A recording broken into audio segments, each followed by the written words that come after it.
एक बार एक पिता ने अपनी बेटी की सगाई कराई। लड़का बड़े अच्छे घर से था, इसलिए माता पिता दोनों बहुत खुश थे। लड़के के साथ लड़के के पूरे परिवार का स्वभाव भी बड़ा अच्छा था। पिता को अपनी बेटी की शादी अच्छे घर में पक्का होने पर राहत भी महसूस हो रही थी। शादी से एक सप्ताह पहले लड़के वालों ने लड़की के पिता को अपने घर खाने पर बुलवाया।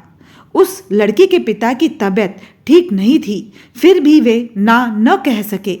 लड़के वालों ने बड़े ही आदर सत्कार से उनका स्वागत किया। फिर लड़की के पिता के लिए चाय आई, लेकिन शुगर की वजह से लड़की के पिता को चीनी वाली चाय से दूर रहने के लिए कहा गया था।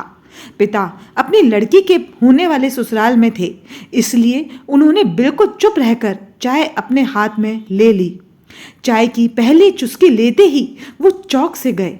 चाय में चीनी बिल्कुल ही नहीं थी और इलायची भी डली हुई थी। वो सोच में पड़ गए कि ये लोग भी हमारे जैसे ही चाय पीते हैं या शायद। जब दोपहर में उन्होंने खाना खाया, वो भी बिल्कुल उनके घर जैसा। उसके बाद दोपहर में आराम करने के लिए 2 तकिए, पतली चादर मौजूद थे। उठते ही उन्हें नींबू पानी का शरबत दिया गया।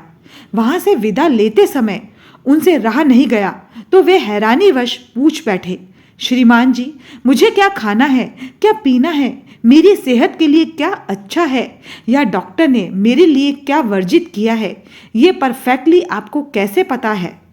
पिता की पूरी बात सुनने के बाद बेटी की सास ने धीरे से कहा कि कल रात को ही आपकी बेटी का फोन आ गया था और उसने बेहद विनम्रता से कहा था कि मेरे पापा स्वभाव के बड़े सरल हैं, बोलेंगे कुछ भी नहीं, लेकिन प्लीज अगर हो सके तो आप उनका ध्यान रखिएगा। ऐसे बेटी को तो लाइक करना बनता है। पूरी बात सुनकर पिता की आंखों में पानी भर आया। लड़के के पिता जब अपने घर पहुंचे तो घर के ड्राइंग रूम में लगी अपनी स्वर्गवासी माँ के फोटो से हार निकाल दिया। जब पत्नी ने उनसे पूछा कि ये क्या कर रहे हो, तो लड़की के पिता बोले, मेरा आजीवन ध्यान रखने वाली मेरी माँ इस घर से कहीं नहीं गई है, बल्कि वो तो मेरी बेटी के रूप में इस घर में ही रहती है। और फिर पिता की आंखों से आंसू छलक गए और वे फवक कर रो पड़े। साथ में माँ भी रोने लगी।